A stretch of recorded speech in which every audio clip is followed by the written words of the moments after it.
give it illegal ham in the face. But bro, where's the banjo? Some Cleveland sports shows try to give you hot takes, but only one can give you a big old piece of hot ham. Welcome to Illegal Ham to the Face. Talking all Cleveland sports. And don't forget our Fat Boy Tuesday, where we also ham it up with some fun food topics.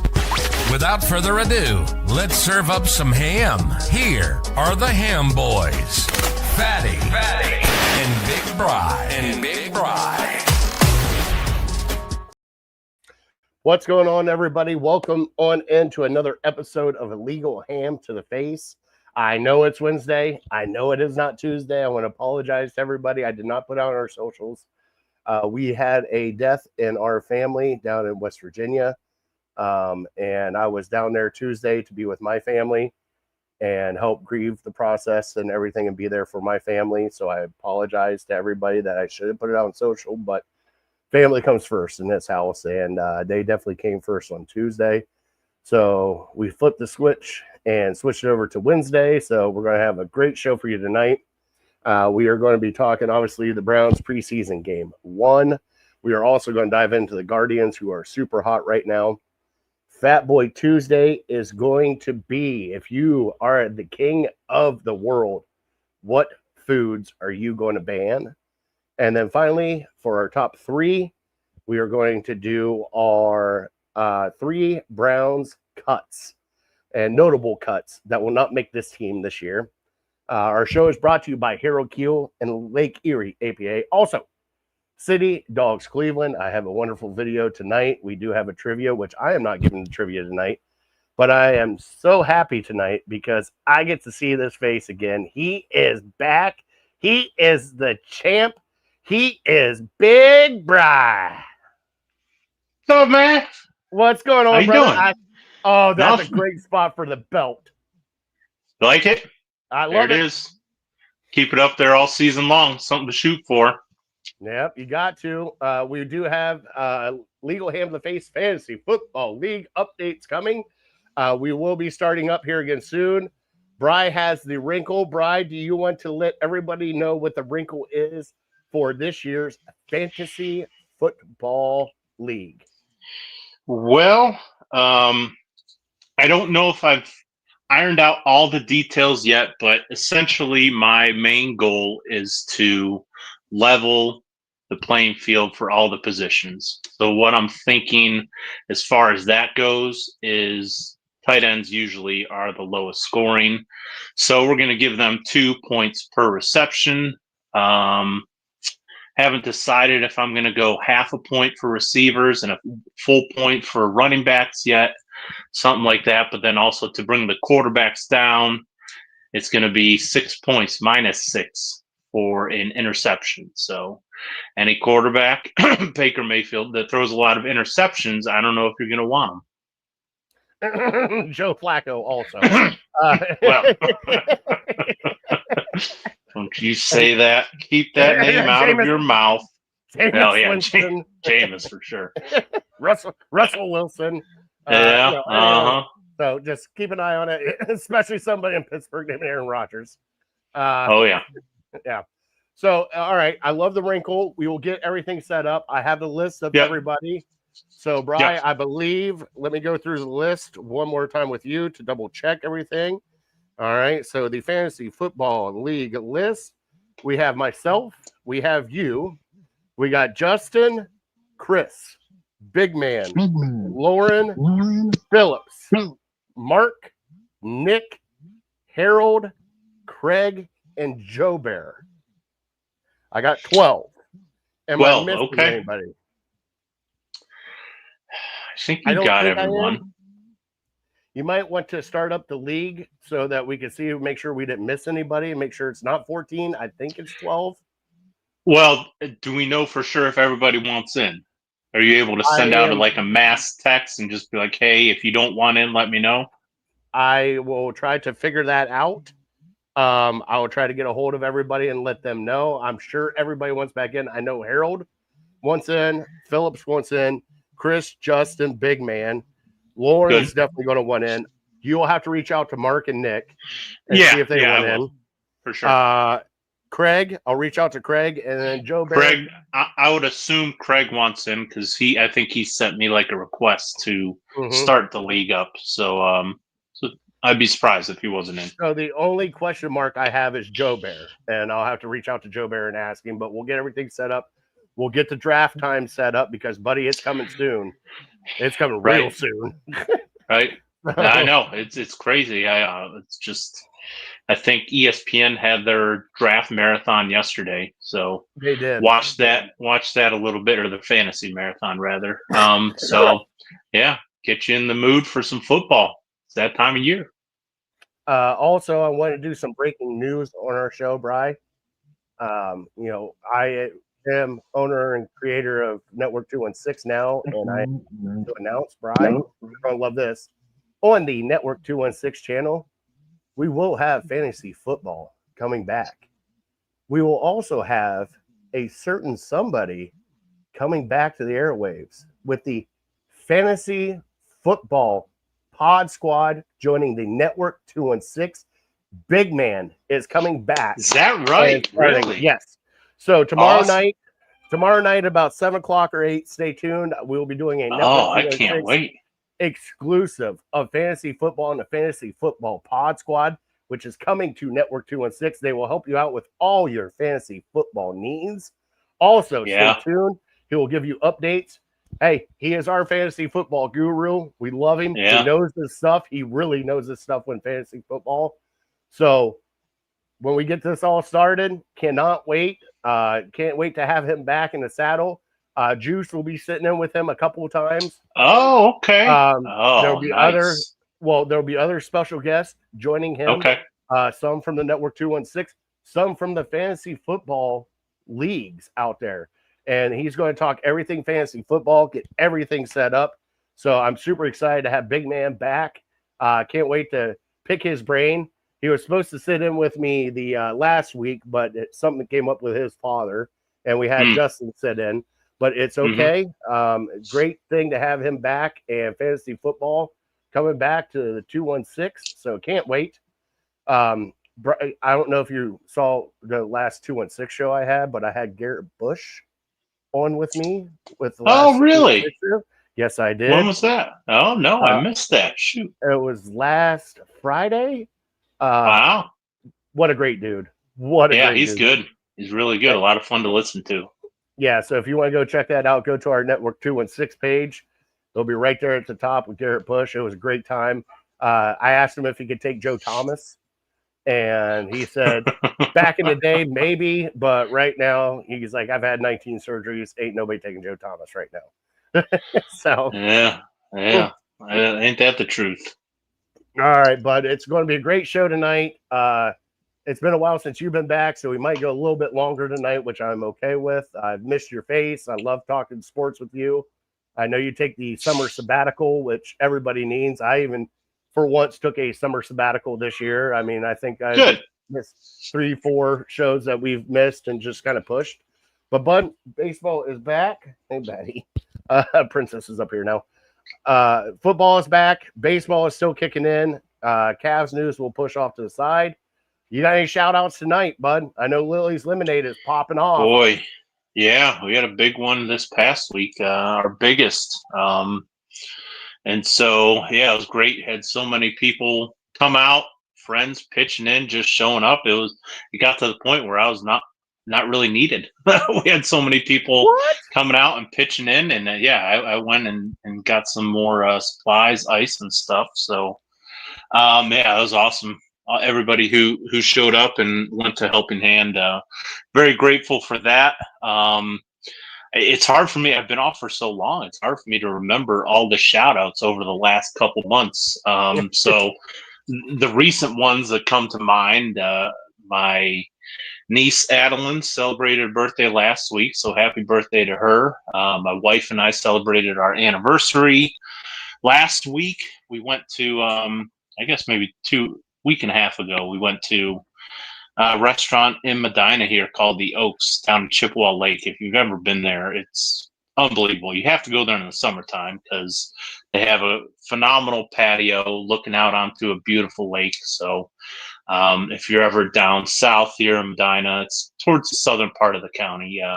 Definitely check it out. It's a little expensive, but well worth the trip once or twice a year for that type of scenery. So, yeah, we did that. And then the other one that, still hurting my heart is my guy, Hulk Hogan. Hulk Hogan. The Yeah. Hulkamania. I was a little Hulkamaniac growing up, and it sucks that so many people want to bring him down in death and bring up the mistakes that he's made in his life, and not just focus on the positives. But yeah, that's why I still got decked out in the real American stuff here. He was one of a kind. He was an entertainer, and he wasn't perfect, but a lot of people looked up to him. So I was one of them. So that news hit hard. But yeah, nobody's immortal. It happens to everybody. So got the championship belt though. Be rocking that all year long. Yeah, and I had to call and make a wellness check on you. I remember the phone. As soon as I found, I was like, man, I gotta call Bri. Bri, are you okay, buddy? Are you okay? Man, it's just it hit at the perfect time. I really don't follow much. I haven't followed much wrestling since probably late '90s or so. But growing up, yeah, he was one of the heroes. He's one of the icons of the sports world. I think it really almost transcends wrestling, just with everything that he did in Hollywood and activism and stuff like that. So, yeah, but he's going to be missed. That's a rough sport, especially to be doing it into your 60s. So it takes its toll on your body, and he had all sorts of back issues and stuff like that. And yeah, he'll be missed. But I even played. I think I played at my wedding. I played "Real American," one of my favorite songs. Just gets me going, gets me so fired up every time I hear it. And tell me you had the smoke machines too. No, it was for the garter. When you take off the garter, I kind of did an okie doke. I started playing a different song, and then I went under there, and then Real American started playing, and I started getting fired up after that. So I don't remember much. It was I blacked out. I was just so fired up. So it was perfect. Did you rip the shirt and then grab a hold of the back? No, I should have. That would have been fantastic. I should have. Like I did the ear, listen over here, listen over there. But no, I didn't rip the shirt. I wasn't thinking that far ahead, I guess. Oh, that would have been awesome. That would have been awesome. That would have been a video of all videos. I know. Right. That would have been good. And I was in better shape at that time, so it might have been not so embarrassed to do it. So the only shout out I got, Bud, is obviously my family in West Virginia. We had Aunt Sissy pass away. She helped raise my kids. She lived with us here in Cleveland for a while. 56 years old. Man, it's a hard one. It's a hard one right now. She was definitely a huge part of our lives here, especially with our kids, who are taking it hard right now. But it makes you realize how much life is and how much precious it is to, just live life and do what you have to do throughout the day and just enjoy it, because you never know when, it's the last one. Right.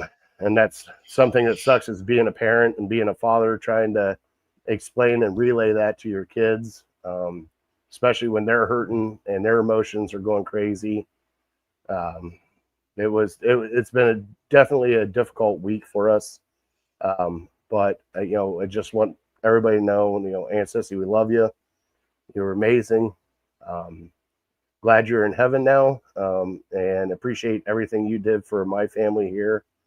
I can't thank you enough. And I even yelled at her when we went down for the funeral, because she left me something in the will that I will not repeat on here.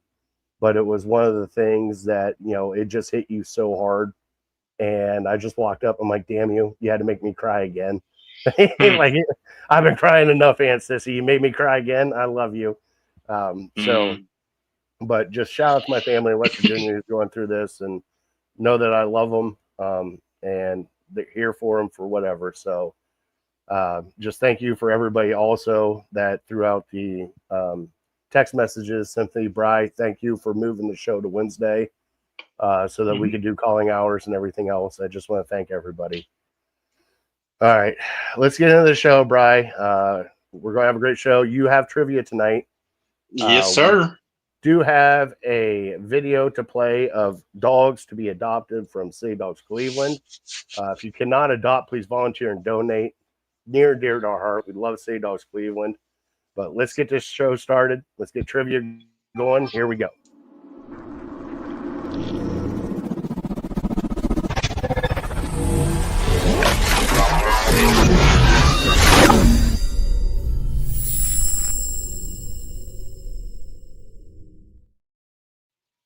Our trivia is brought to you by City Dogs Cleveland, and here are some beautiful adoptable dogs from City Dogs Cleveland. Bri, you ready for these faces? Mm-hmm.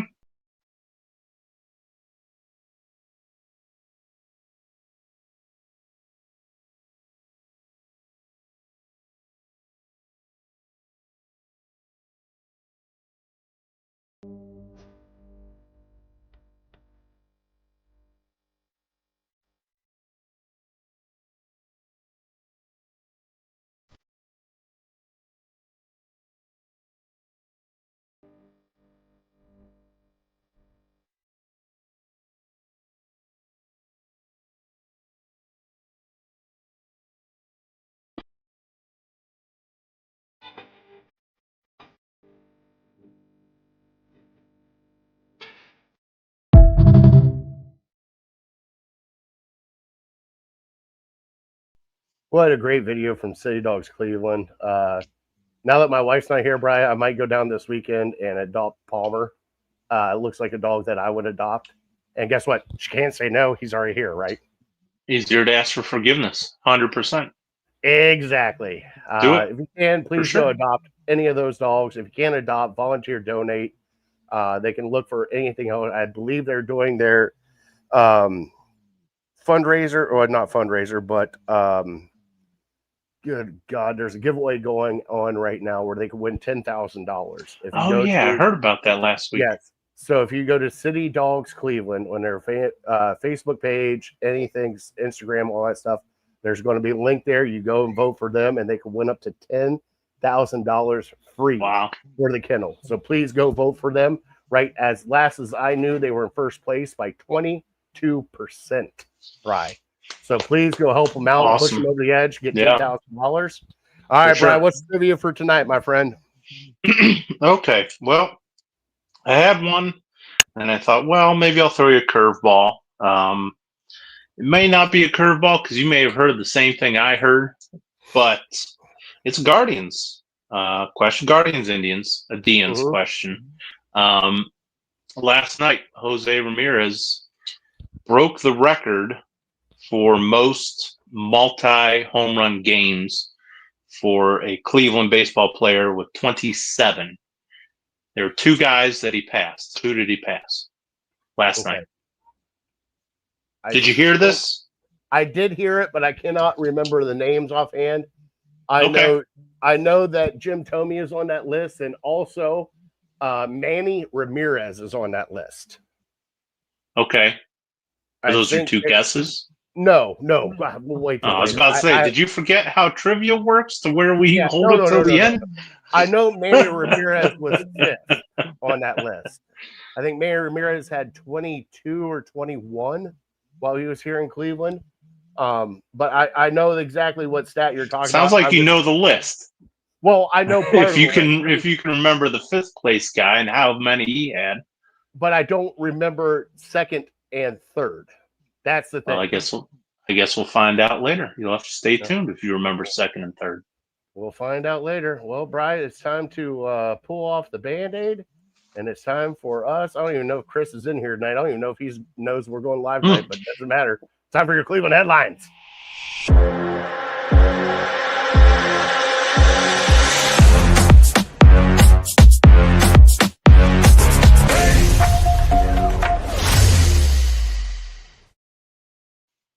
first off, for your Cleveland headlines, Cleveland Guardians are going again tonight. I believe they are live right now. They went 6:40 against the Miami Marlins.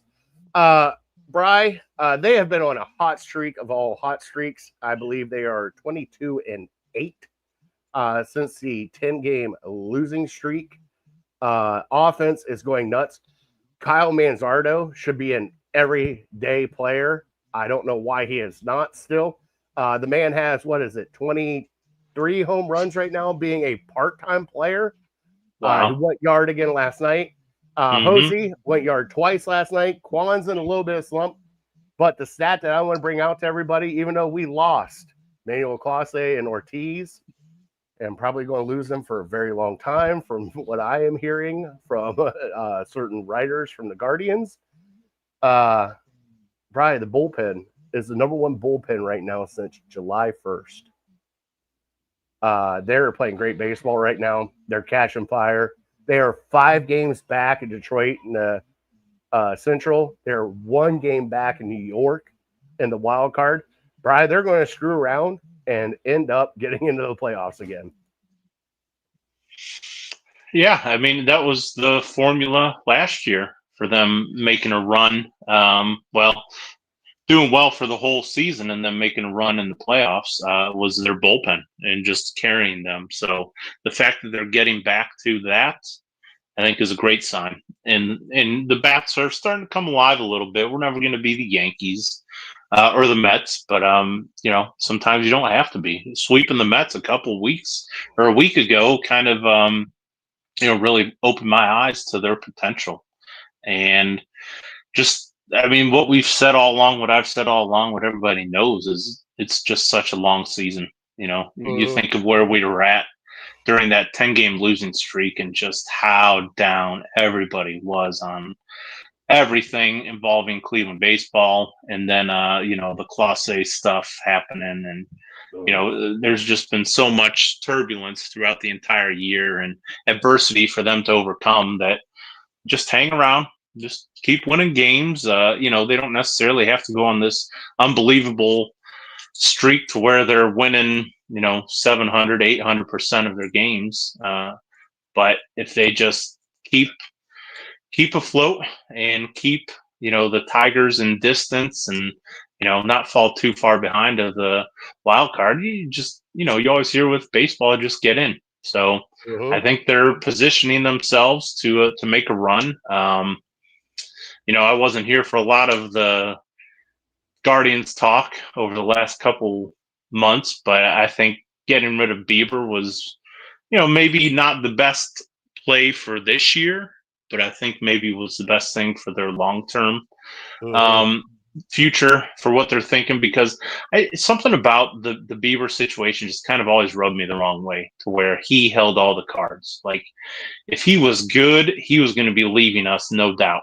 But if he was bad, he still had that option to come back to Cleveland for like $16 million.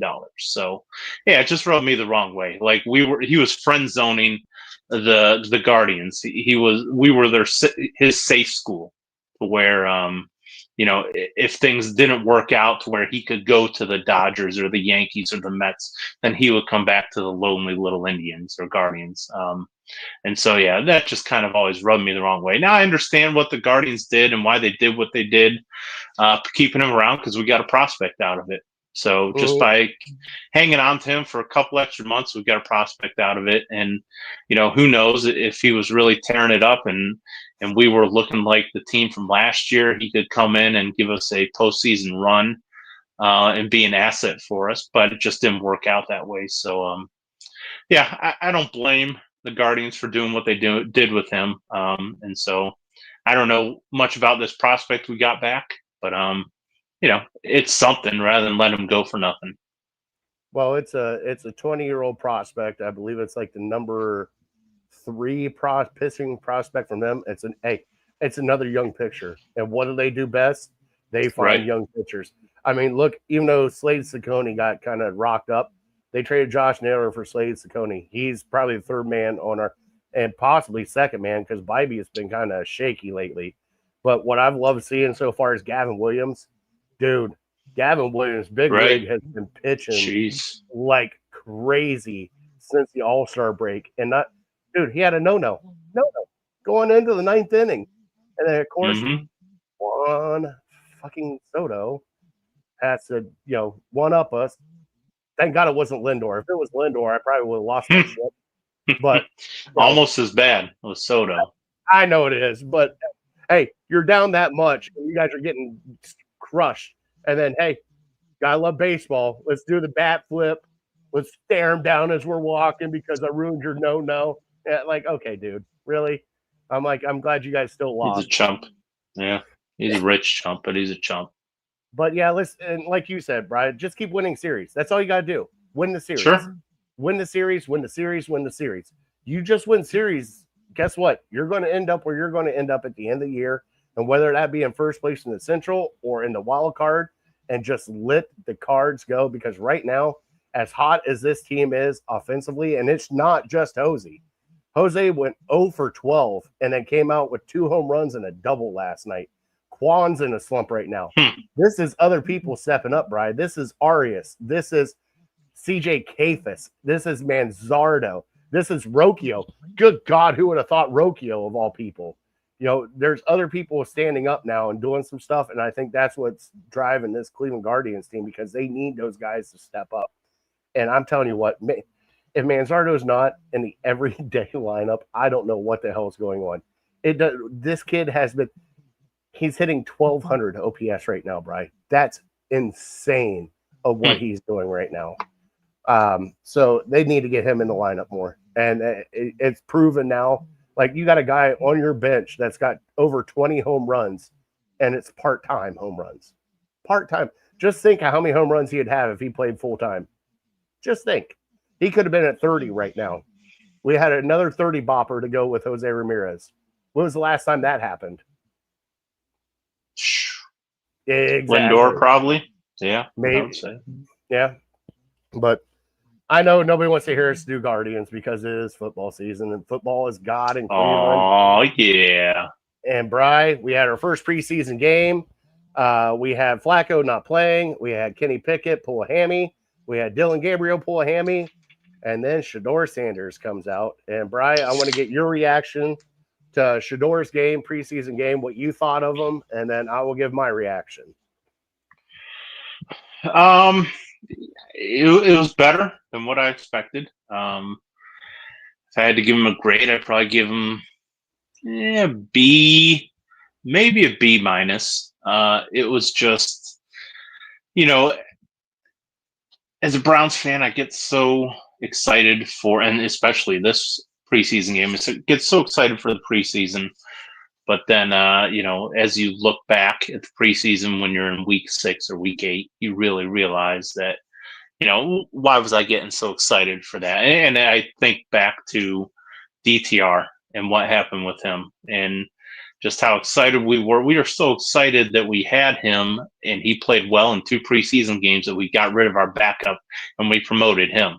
He was a 5th round pick. And so, we really thought we had something with him. So there's still part of that kind of sits with me when it comes to Shador. Even though, I'm not comparing them as prospects because Shador is so much more talented than DTR was and is. But it's just, you have to remind yourself that, okay, this isn't real NFL football. This is close. This is, 3rd string guys, 2nd string guys, 1st string guys, even in some cases, but just everything is so vanilla. But I think you almost have to look at the preseason as a pass fail. And I think you give him a pass. For one game, you give him a pass. Like I said, he was a little better than what I thought he would be. He made a couple plays, he made a couple throws that get you excited, that you want to see more out of him. I'm not ready to say that he's our franchise quarterback going forward. I still think, you and I bet a little bit, what would you put the odds at Shador Sanders being the Browns franchise guy for the next 10 years?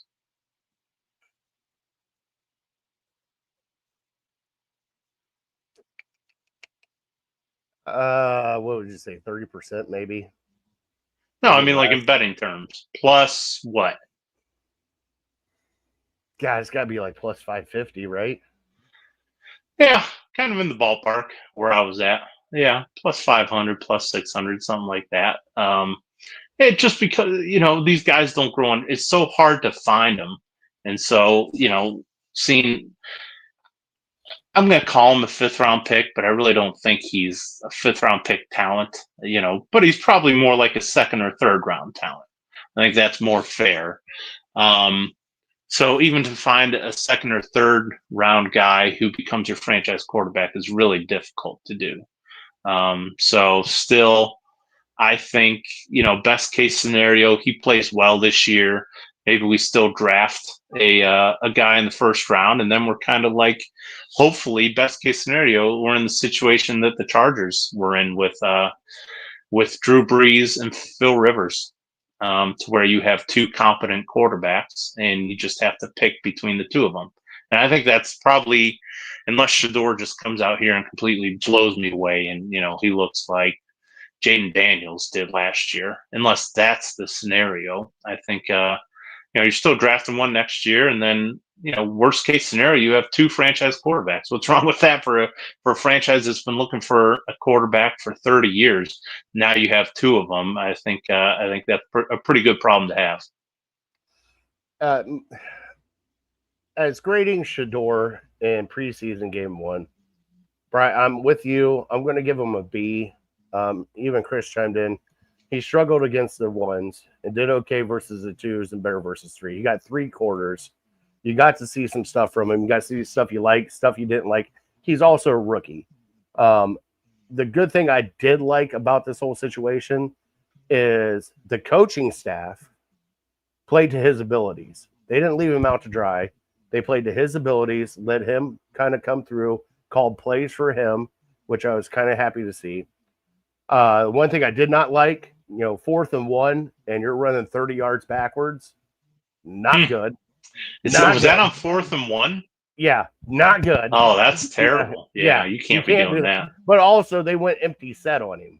And it was like, okay, right. We're supposed to be a running team. Why are you going empty set? Right.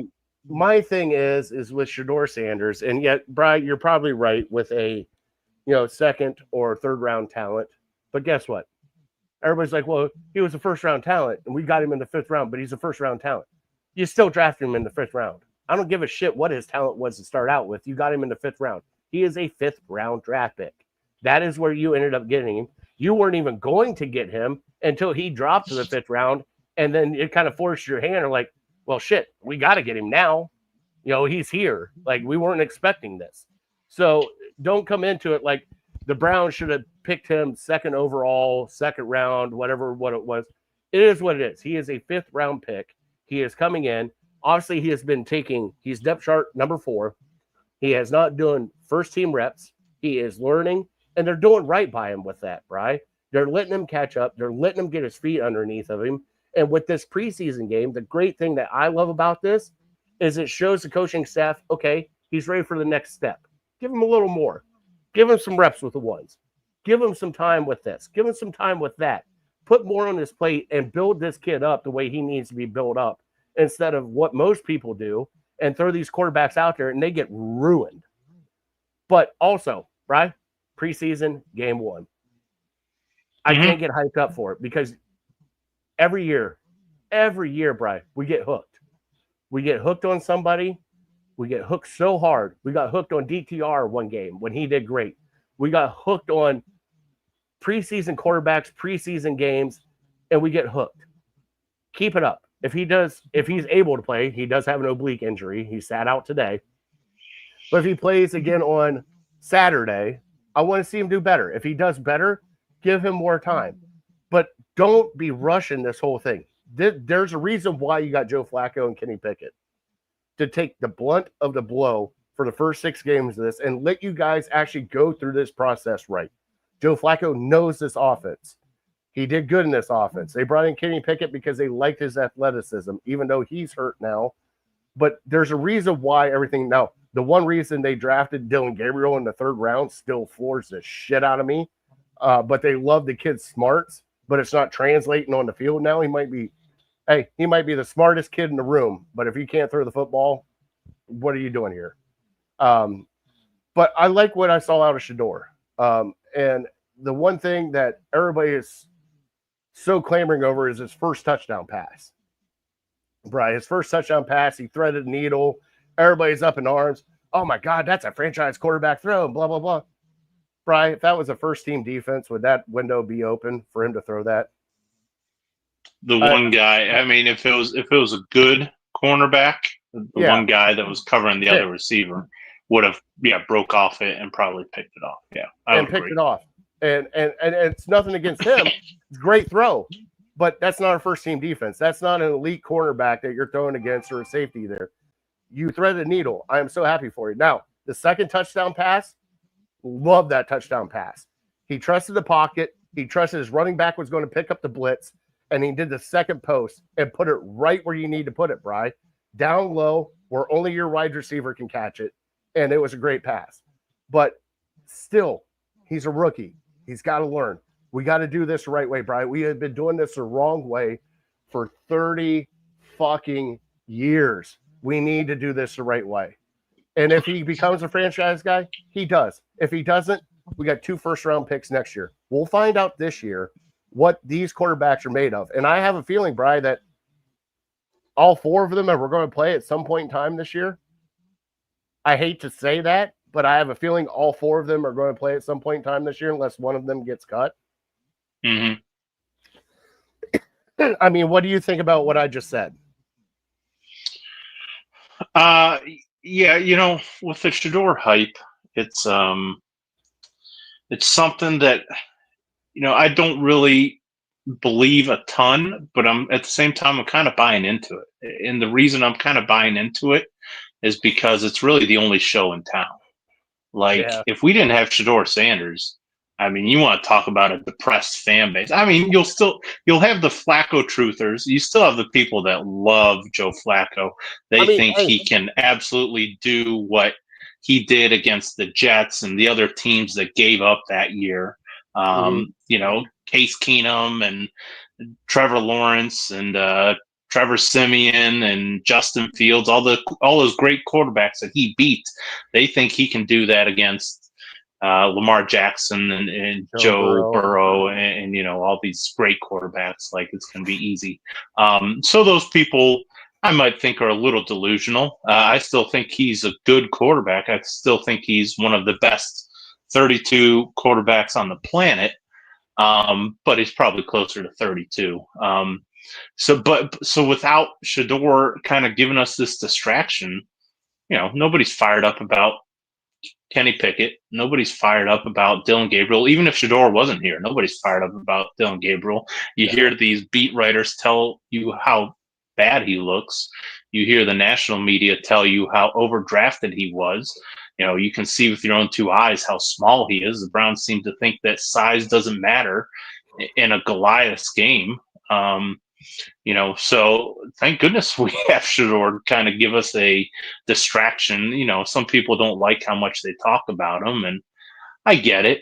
But other than that, what else do we have to get fired up about? Unless you're really into Schlesinger and Mason Graham, these young rookies, Quinshon Judkins, and we won't even start talking about that. That was a guy that you could maybe get fired up about. Probably not right now, and there are not going to be many Judkins jerseys in the stands, I wouldn't imagine. So it's just, it's Shador, and then it's everybody else. So yeah, thank goodness we have this distraction, and the clock is kind of ticking on him because right now we're drafting a quarterback in the first round next year. Until it's up to him or I guess Dylan Gabriel to prove otherwise. But again, I think they would have to go, all-time great rookies for us not to draft a quarterback next year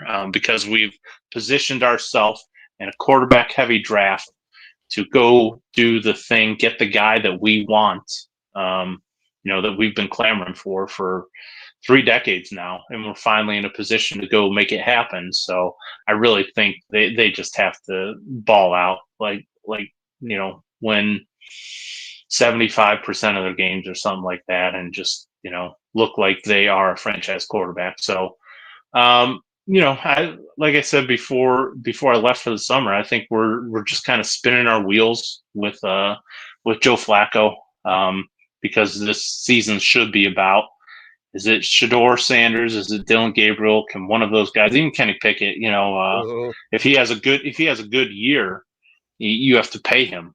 So we don't want to do that based on, him playing well for 10 games or 12 games or whatever like that. So it's about the two rookies.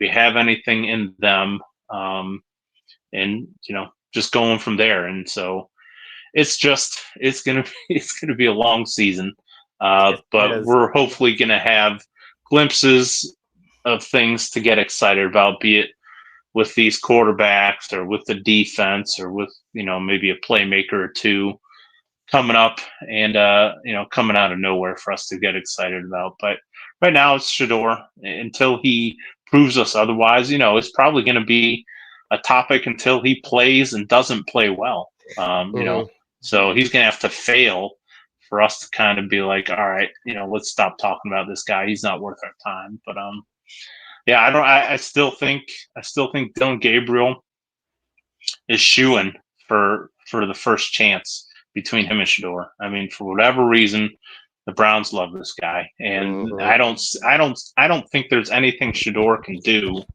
to move ahead of him unless Dylan Gabriel goes in a regular season game and falls flat on his face. I think that's the only way Shador is going to move in front of him. And even if Gabriel looks bad, their reputation is on the line because everybody is saying the Browns screwed up. The Browns are idiots for drafting Dylan Gabriel as high as they did. How is he still above Shador Sanders? So they're going to be thick-headed when it comes to that, and they're not going to want to hear anything else. They're going to be dead set on proving everybody wrong with this guy. And so, as Browns fans, we just kind of, as Jim Rome says, Bohica, buddy. Here it comes again. I want to bring up something you just said, Brian, because the Dylan Gabriel, because they drafted him third, that's their guy. There's nothing Shador can do to jump that guy. Brian, I believe this Saturday, if Dylan Gabriel goes out, and if he does play in this preseason game, and he goes out and he just looks mediocre, and Shador actually plays again and actually looks good again, I don't know how they cannot offset that. And the thing is you're talking about like nationally, they'll be like, oh God, you guys drafted in the third round, you guys are horrible. Brian, you can flip the script on that and be like, oh my God, you drafted Shador in the fifth round, you guys are geniuses. Oh my God, look at the value you got in the fifth round. So it kind of works both ways with that. But I'm not a fan of Dylan Gabriel, that. Not many Browns fans are, unless you're an Oregon fan or an Oklahoma fan. It was even a college fan. I wasn't even. It has no Ohio State bias to it or anything of that nature. I believe you. But it's like I wasn't a fan because I see these guys all the time. You have the guys from Hawaii that did great. Oh my God, he played for 60 games. He's a light it up. Brennan. All these guys that were the highest percentage completion passes in college football history. Guess what? They're not in the NFL right now. There's a reason why they're not in the NFL right now. Either A, they're too short, or B, they're not as accurate as you think they are, and they got schemed up to be that accurate playing in college. But man, this Dylan Gabriel thing is killing me, Bri. Like I just don't see it. I don't see it.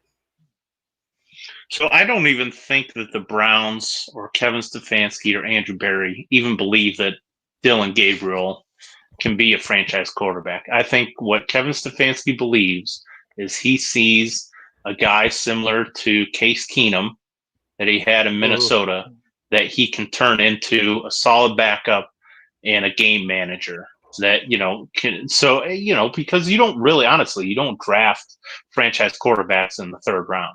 You might get lucky, with Russell Wilson, but you don't draft a quarterback in the third round, especially in a quarterback weak draft, thinking that he's going to be your franchise quarterback. You draft him thinking you can make him a lifetime backup for 10 years, i.e. Case Keenum. And if he plays really well, maybe Somebody gives him a bunch of money and makes him a starter. But I don't think they think Dylan Gabriel can be a franchise quarterback. And that's the enticing thing for Browns fans is we're not interested in can you be a backup for 10 years. We're interested in can you take us to the Super Bowl? And that's where, the Shedeur Sanders hype comes into play. When Mel Kiper says you're better than the guy who was taken number 1 overall and we got you in the 5th round, there's people that are going to believe that and buy into that and say, well, maybe, his dad was an all-time great. Why can't he be? Yeah, and the thing that kills me is we're going through this whole thing again when we had the Baker Bros, we had the Watson Warriors, and now we got the Sanders people. Like, there is a faction of this fan base that kid is shit and gold right now, and you cannot tell them otherwise. He is the greatest thing since sliced bread, and it's like, guys, how many times have we done this to ourselves? Let's go through the list. Cody Kessler, Brady Quinn, Charlie Fry, Kelly Holcomb. Do I need to go through the jersey of all the names that have started for this team? Like, just give it a second. Here we go. Browns agreed to retire Sanders' number after he fails to make the practice squad. I love it. But I mean, Colorado. Yeah, I mean, but that's where we're at right now. Is we are so desperate and deprived for the best position available, and Brian, we still cannot figure it out, and we can't figure it out while everybody else is hitting magic, and everything's going great for them, and it's just like, ugh. It's the hardest thing to do in sports. I mean, you could say everybody else is hitting magic. Not necessarily. Look at the Jaguars. Mm-hmm. They paid their quarterback a ton of money, and he's not winning them anything. You look at the Miami Dolphins, paying their quarterback a ton of money. Not really, there's only a handful of guys on this planet that can win you a Super Bowl. And until you have one of them, it's hard. But they're franchise quarterbacks for that team. Brad, we still haven't found a franchise quarterback. We haven't even found a guy that can stay here for 5 years. Like, this is where we're at. It's like 2, 3, done. 2, 3, 4, done. 2, 3, done. Like, we haven't had a guy to at least give a 6 years look at. Have we? It depends on your definition of franchise quarterback. Is franchise quarterback a guy who you can give a second contract to? Or is franchise quarterback a guy who can win you a Super Bowl? I think a franchise quarterback can get you to the playoffs whenever he wants to. Now it's up to him to get to the Super Bowl after that. But how many quarterbacks? I mean, you have Matthew Stafford, Joe Burrow, Lamar Jackson, Josh Allen. I believe Baker Mayfield for Tampa is a franchise quarterback for them. You have, but you say that he plays in the weakest division, and he's very fortunate to play in the weakest division in all football. But yet, does he not make the playoffs, Bri? That's where I'm at right now. I need this team. I need this team to make the playoffs. And I believe he could have done that if he was playing in Cleveland. If he was playing Bryce Young and Michael Penix and who else? Who's the fourth team in that? He could have done that in Cleveland, but instead he's playing Lamar Jackson and Joe Burrow and the Steelers defense and 9-8 every year. A lot of it is circumstantial. But to me, a franchise quarterback can win you playoff games, give you a look at the Super Bowl. And so, like I said before, there's a handful of guys. Maybe you're looking at 6, 7, maybe 8 guys at most. Like Justin Herbert, is he a franchise quarterback? He's really good. He'll probably get you to playoffs. Can he win you a Super Bowl? I don't. He's kind of borderline right now. Well, the thing is, there's national media nothing to it till you do it. National media loves Justin Herbert, and they loved Justin Herbert when he came out. They love him now. Same with Trevor Lawrence. Trevor Lawrence was supposed to be the next Andrew Luck, supposed to be the next guy in line. Guess what? No, he's not. They're the prototypical quarterbacks. Tall, mobile, good arm, but you need that something extra. You can't just build these guys in a lab. Also, it depends on where you're drafted at too, because at the time, I hate to say it, Urban Meyer is not an NFL head coach, and probably you finally admit it, huh?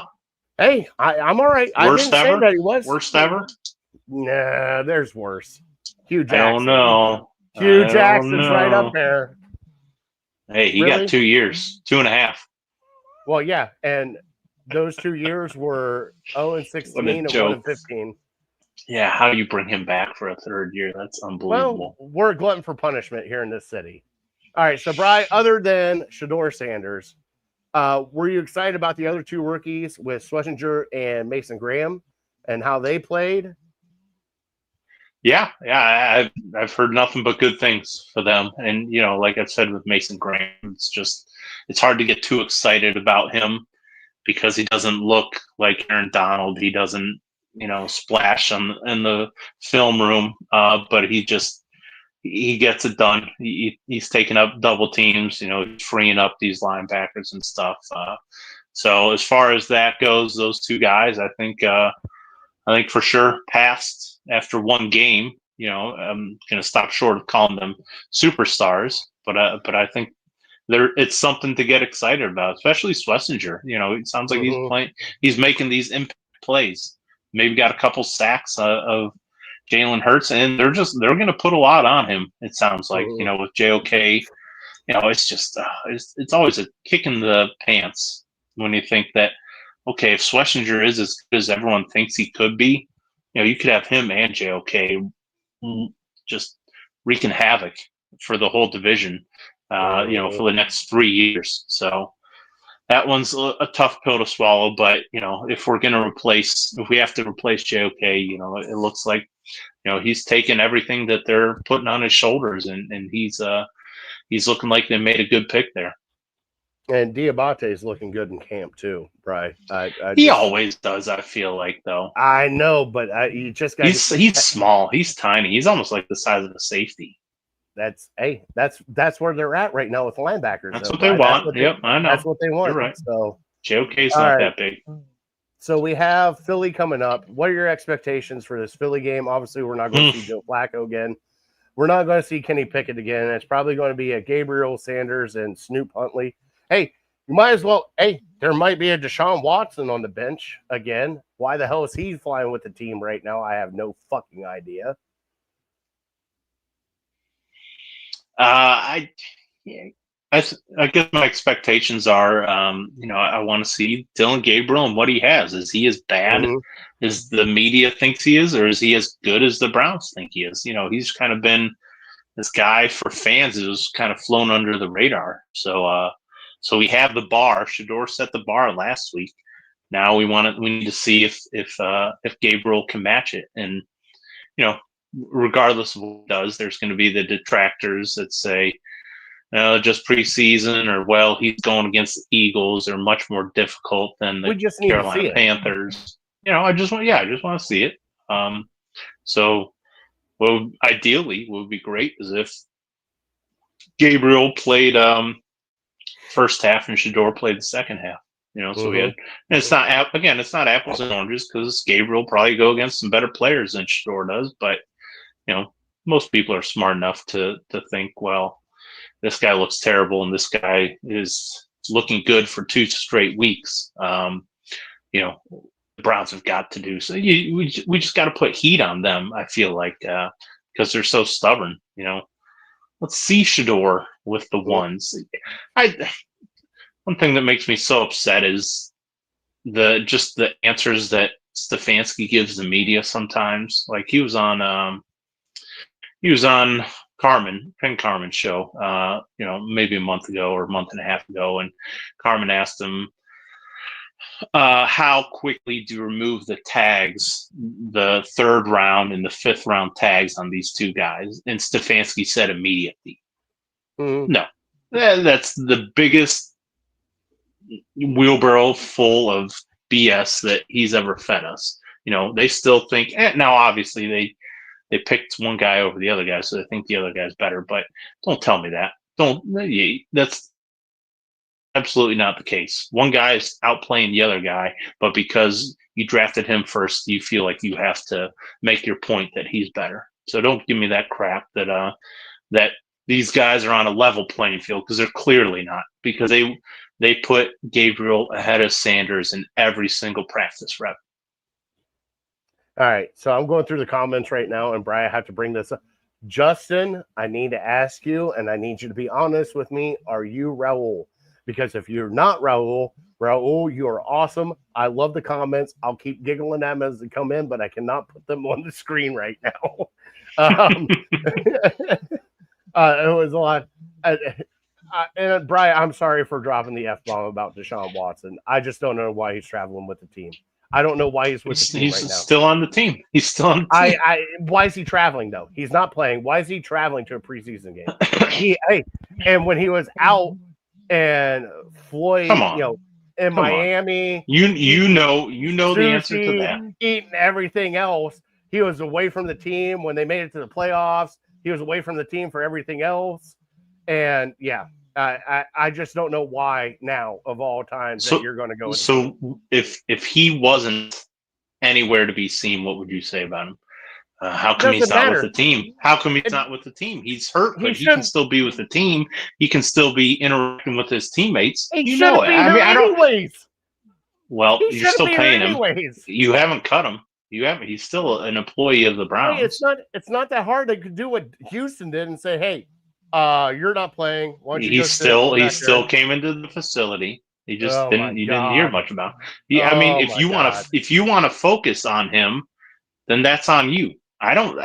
Deshaun Watson's off my radar. I don't waste my energy. Why is Deshaun Watson there? Why'd he give that guy a high five? Yeah, he's just off my radar. He's not on the Browns in my mind. If he's there, stand on the sidelines, whatever. I'm not gonna make a big deal of it. Hey, I just want you to remember that when next thing you know, I won't get cut. I won't remember that because he's not a member of the Browns in my mind. Well, you just said he was, and he's traveling with the team.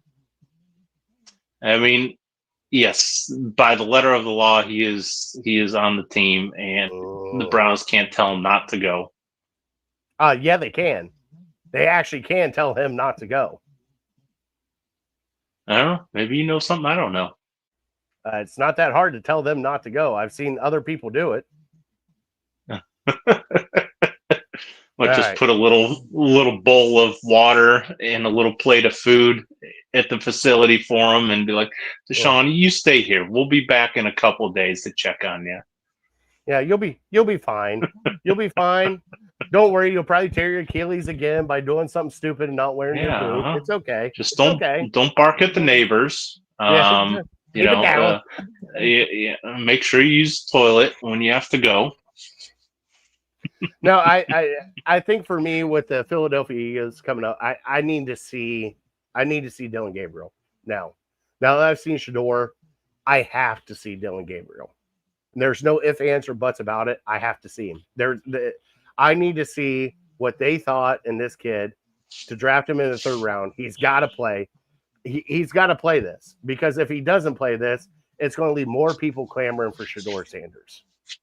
And that's fine. I need to see it. I need to see that man play just so I can actually get eyeballs on him and see what he's like. Because obviously we're not at training camp. We're not the beat reporters. We're not there watching him every day. I need to see if he actually does translate. If the mindset is there, but the physical abilities aren't there, I need to see it before this preseason is over. I need to see it. Sure. Yeah. I mean, I think we will. It's just a matter of time. I mean, unless there's injuries that happen or something like that. But we'll see Dylan Gabriel at some point throughout the year. There's no doubt in my mind, unless he has a terrible injury or something like that. They're going to give him a chance. So, there's probably the way we sit right now, my mind, I think there's a better chance that Dylan Gabriel is with his franchise long-term than Shador. Because like I said, they view him as a potential backup for Shador. if we draft the guy in the first round next year and feels like he's playing well and he's maybe third string or something like that, he's going to demand a trade, request a trade to get out of here. So, yeah, where we sit right now, I think Dylan Gabriel's your long-term backup, and still that doesn't make me feel good at all. Because how many times does a 5'10" quarterback have any success in the National Football League? Very few. And Justin chimed in here and said, I will give Bry week 4 before he's crying for Watson. Justin, I will bet you $10,000 right now that will not happen. Oh, my dream scenario is draft the Penn State guy next year. Drew Aller. All right. Really? You want not Aller? Not that hard to connect those dots. Medina guy. Hey, we did it before. 6'5", looks like Josh Allen, runs like Josh Allen. It's not that. I know Ohio. Right. If you went to Ohio State fans, people in Ohio would be gushing over Drew Aller. I wouldn't. Hey, until he beats Ohio State. Well, yeah. You got to get a receiver. Hey, you're that good. You should be able to do it. I don't think Josh Allen would have been able to beat Ohio State in high school or college. JJ McCarthy did, and look where he's at now. How many times? How many times did he beat him? You brought it up. Twice. Did he beat him twice? Shut the fuck up. He didn't start 3 times and beat them 3 times. He might have been on the roster, but he didn't. Right, he was on the roster. All right. So his freshman year, he was kind of like Tebow for Tebow's freshman year. He would come in for a play here, a play there. So technically he played, but wasn't the starter. That doesn't count. Just like the 1997 championship, that doesn't count. Good to be back. Good to be back. All right, Brian, let's get into some food. We will come back next week, talk more Browns next week. Let's get into Fat Boy Tuesday. And Brian, if you were a king, what would you get rid of in the food world?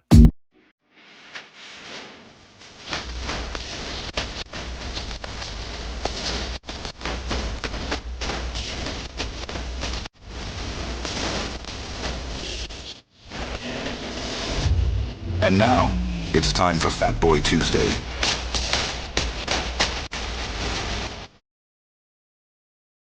All right, I'm texting Justin right now. Give me a second. Okay. So, Fat Boy Tuesday, if you're king of the world, Bri, king of the world, and you were able to get rid of any food that you could get rid of, what food would you get rid of? Well, I feel like it's a lot of vegetables on my end, to be honest. I don't know. I don't know what the assignment was, but I just started writing down things and salads, anything healthy, anything. Yeah, right. All these vegetables. What do we need those for?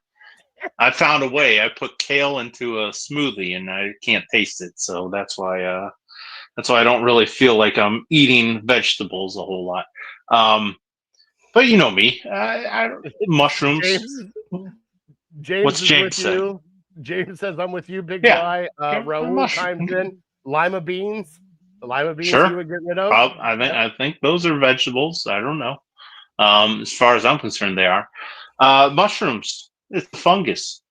Who ever thought to eat a fungus? Like, you eat all these mushrooms. Hey, those people died over there because they got poisoned. But let's try these mushrooms over here. So it just makes no sense to me. So that's one of them. My next one was cauliflower. Just because I feel like it's a trick. It's a trick. It's a prank. It disguises as other things like cauliflower pizza. Have you ever had cauliflower pizza? Oh, that looks like a delicious pizza. Cauliflower rice. My wife famously, if she can hear me in the other room, she knows what I'm about to say. Yeah, gave me like a piece of steak or ham or something and a side of mashed potatoes. And you know me, not being able to taste as well as I can. I take one bite. I go, Who do you think I am? Who do you think you are? Trying to trick me with these cauliflower mashed potato. You don't think I can tell the difference between a potato and cauliflower? And I set it down and I didn't finish. I was just disgusted. So yeah, cauliflower, get it out of here. If you want to be cauliflower, maybe I can be okay with that. But if you're trying to disguise as all these other things, I'm just not into that. And then the other one I think we can all get on board with, and I almost don't even want to say it because it's not necessarily in this country, but dog. I don't know. I just kind of took it there. Oh wow, you took it there. Does that still go on in China and Japan? It might. If it does, that would be the first one, the very first one that I kind of get rid of. If I'm the king of the world, you did say the world, right? Not America. No, you're the world. King of the world. King of the world. No dog. Nobody should be eating canine. Come on now. Yeah. Okay. All right. Lima beans. James said sushi. No, yeah, I'm with James there for sure. Raw fish. Whose idea was that? Well, hey, Justin chimes in and said I would get rid of meatloaf. Well, he doesn't eat any meat, so I know, right? So what? Meat. I don't love meatloaf, but meatloaf's pretty good.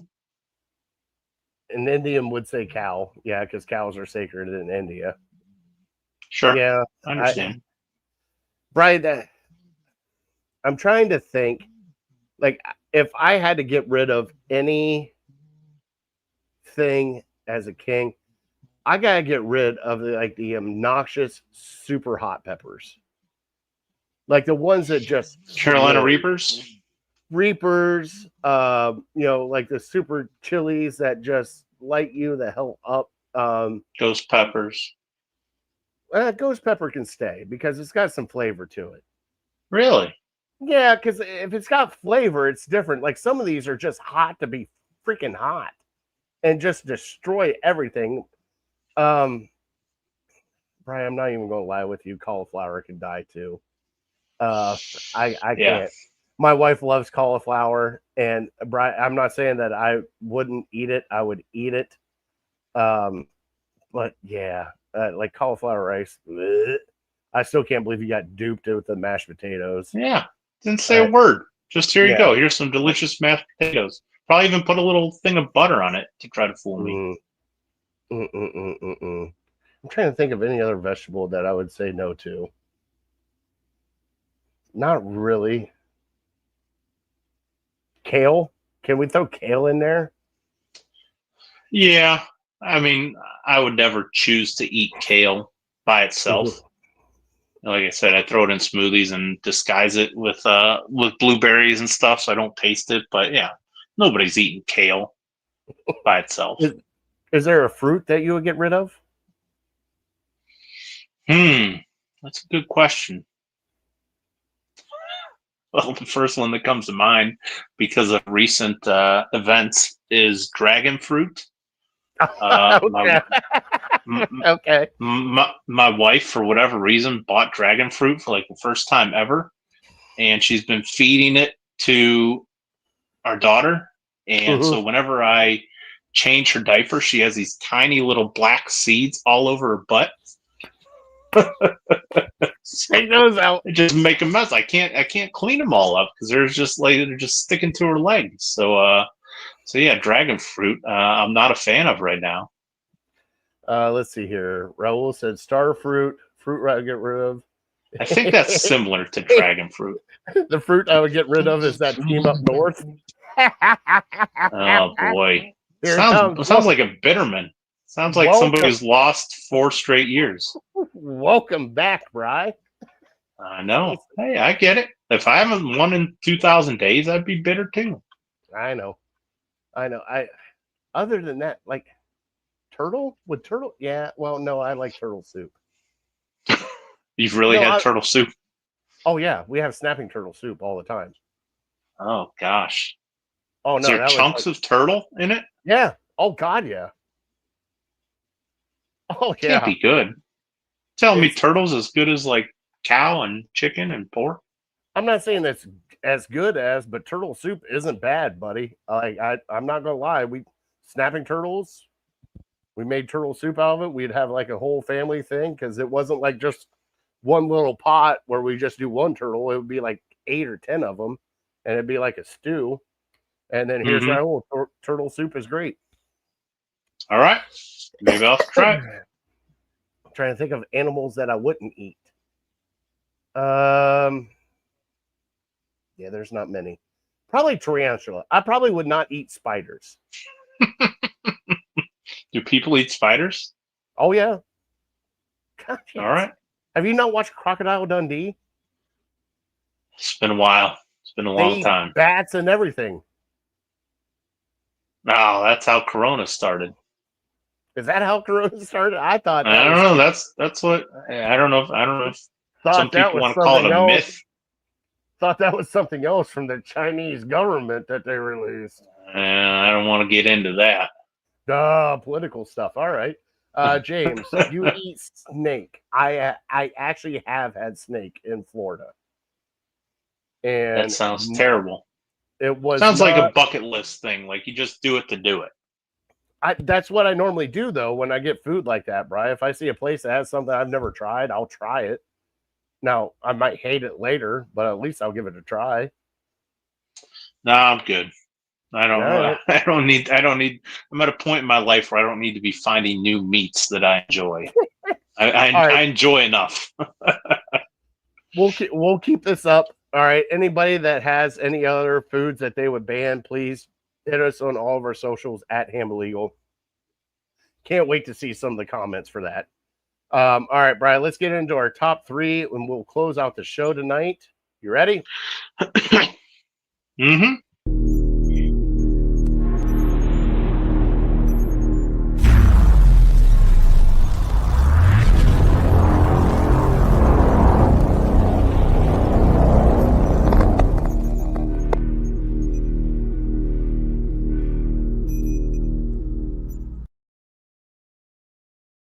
All right, Brian, I brought it up to you at the beginning of the show. Give me some surprise cuts for your top 3, but they have to be notable players. Right. Do you want me to go first and give you my top 3? No, I got 3 written down here. So okay. I'm just going to go with number 3. I'm going to say kind of out of sight, out of mind, but kind of brings some bad PR to your club and really hasn't performed much on the field. So number 3, I'm going Devin Bush. Kind of almost forget he's on the team. But I mean, why keep him around? I know we're pretty weak at linebacker, and he's a guy who's okay. But I just think his off the field stuff you want to distance yourself from, and they're not going to cut Quinshon Judkins, so this could be some good PR for them, I guess. So he's number 3. By the way, Michigan man, Devin Bush. The Steelers really they tainted him. He was good. He was good at Michigan. He was good at Michigan. He was a first-round pick at Michigan. Then he went to the Steelers, and he's terrible. I mean, it's not hard to connect those dots. I got you. So number 2, I don't necessarily truly believe they're going to do it, but because he's a draft pick, he's an Andrew Berry draft pick, and we're not super deep at this position. But I want to be shocked if they cut Alex Wright. Wow, he's just kind of been okay when he gets a chance to play. And I think Elijah McGuire has passed him by on the depth chart after last year. And so I wouldn't be shocked if they just wanted somebody who could stay healthy, for a full season. So that would be maybe the next one that, would be a little surprising. And then my number 1, I don't love to say it. I hope he gets his stuff back together. But given what he did last year and given what he did in the first preseason game, Dustin Hopkins, okay, it's a make or miss league. And, if you're I didn't watch I was like you. I didn't watch all of the second half, but he missed a field goal. I can't remember. Do you know how far it was from? But I don't know. I wish I I don't could know tell either. you. So I don't know. So he did make one, but it was like from 23 yards. And then Mhm. even his extra points didn't make you super confident in what he was doing. So I just wonder if maybe he'll never get it back. So, and kickers are so easy to replace. You just get a guy. That's how we found Hopkins. We didn't like Cade York, so we went and got a guy off the street with experience, and he came in and he kicked well. So, yeah, he would be the guy that probably going to say goodbye to if he doesn't turn it around. All right. You and I have a totally different top three, so this is awesome. Good, good. All right, so number 3 for me, Deontay Johnson. I just, I don't know why they brought him in. Everything else. Brian, here's another wide receiver. Number 2, David Bell. I think he's going to get cut off of this team. He was a third round or fourth round draft pick for you not too long ago. Third round pick. I think he's another one to go. And Bri, people are probably going to hate me for this, but I highly doubt it. Bri, I think Kenny Pickett either might get traded or cut from this team. The best availability is availability, or best quality is availability. There it is. Best ability is availability. And he's been injured. I know they like him, but you got 4 quarterbacks, and with the way Shador played that first preseason game, I think it would be Flacco, Gabriel, and Sanders to start the season, and I think Kenny Pickett is the odd man out. And so those are my top 3. You all right with that? All right, so how about we go after that kid that had a 70-yarder? Yeah, Brian, did you see that, by the way? That? Oh, I did. That was unbelievable. And it looked like it might have been good from 72 or 73. God, unbelievable. Good for him. Cam Little, I think, is his name. Which I saw some highlight, and they called him Greg Little. So that might have been a Browns fan who was doing that highlight. Great. But I'm like, Greg Little? I don't think that's his name. Where do I know Greg Little from? No, Cam Little. Oh, my God. I love it. All right, guys, we're here at the end of the show. Bri, trivia. So, guys do you want to do your giveaway, or do you want to hold that for next week? No. We'll do the giveaway. I'm sorry, I completely forgot about it. Yeah. We did have a name the logo giveaway, and we do have a winner. I'm going to announce it now. I'm going to reach out to him tonight. I believe it is Justin. Hashtag D4L on X or Twitter or whatever you want to call it. We have a new name for our pig logo. It is Hanford Pigskin is our new name for our logo. So we've had a whole bunch come in. We've had Hammy. We have had LeBacon James. We have had Bacon Love. We've had Porgauskas. Zagunas Porgauskas. Like we've had some great ones. Seriously, we had some great ones. But I feel for this show and for this logo, Hanford Pigskin is the name that we need to go for. So I'll reach out to him, and thank you for everybody that chimed in, commented, gave us a fun time to promote Network 216 and at Ham Legal and be able to give away a free $25 to whoever came up with the best name. So thank you for everybody that helped out and everybody that chimed in and gave us names. I'll be reaching out again. And Brian, we got a name for our pig now. Hanford Pigskin. I like that. I got 3 for you on my own. Just because I'm going to tell you, because I spent a lot of time thinking about it. Well, actually, I spent probably half hour. So I was like, well, let me, and these are maybe some deeper cuts. It's not LeBacon James, where everybody knows who it is. But if you're a true Cleveland sports fan, you might remember these guys. Number 1, former Browns wide receiver, Hambonio Bryant. Oh, that's a great one. And then the next one, former Toledo Browns receiver, Toledo alumni, Andrew Ham Hawkins. Oh. And number 3 is. Hey, you should have done Ham Hawk. Is what you should have done. Just Well, that's Ham what Hawk. it is. Ham Hawkins. His last name's Okay. Hawkins. Gotcha. So that's where I was going for there. The last one, Cavs point guard. I don't know if he played with LeBron or not. I don't think he did.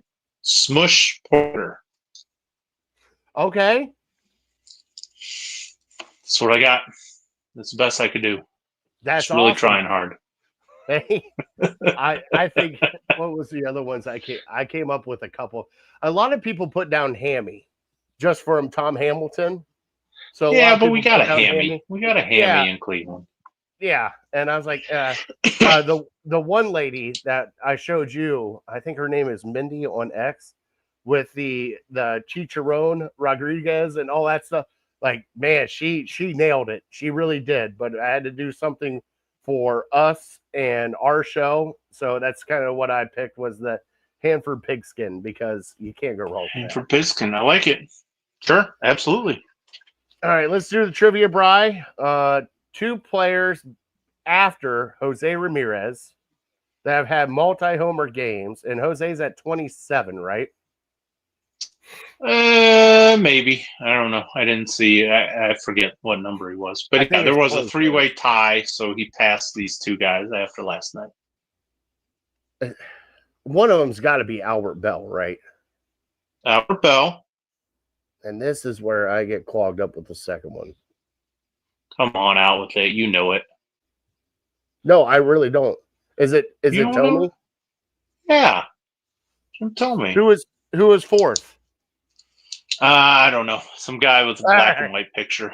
Oh. Lou Boudreaux or some other guy. I don't. Some 60s guy. No, I know probably Manny has his number fifth, retired. But yeah, I Manny. that, that's what I saw. Manny was fifth. I thought Tommy was fourth. I thought there was somebody in front of Tommy. But dude, that's hey, I'm telling you, Bri, I'm going to announce it on this show. Jose Ramirez is going to go down as the best Cleveland baseball player ever. I'm being dead serious. It's hard to say no. Yeah, you're right. But there's just something, I don't know, sticks in my craw because the only reason he's going to, not the only reason, obviously he's a great player, phenomenal. Don't want to take away from his talent at all. The only reason you would be saying that is because he's the one guy who gave us a hometown discount and told us he wants to stay in Cleveland. You know, if Tommy spent his whole career here, if Manny spent his whole career here, they would probably be considered the best of all time. But he's still putting up the numbers. That's the thing. Yeah, I know. Right. That's why I don't want to take anything away from him. Right. But it's not like he took the discount and was like, hey guys, I'm just going to take the money and just sit here. Yeah, right. Absolutely. Absolutely. I give him total credit for that. It's just there's part of me, that in the back of my mind is like, well, yeah, that's probably going to be correct. But it's only correct because he was the one guy who says, nope, screw baseball, screw, the players union. I'm going to play my whole career in one city. It would have been nice if other guys did it. Yep. We're at the end of the show, Bri. It's been a while since I get to say this, Bri. Sure. God bless them. God bless you. God bless America. All right. We want to thank Harold Keel and Lake Erie APA for that beautiful illegal hand to the face fantasy football league championship belt hanging right behind Bri. Good point, Bri. Sure. Also, City Dogs Cleveland. Please go adopt a dog from City Dogs. If you cannot adopt a dog, please volunteer, donate, do whatever you can to help out a city dog. We're here at the end of the show. We want to thank everybody for watching. Please go like, subscribe, follow us. The audio will be coming out on our Spotify and a whole bunch of other channels. So please stay tuned for that. And on that note, we're definitely uncorked, unloaded, and we will see you guys actually next Tuesday. We'll see you guys next Tuesday. Have a good night.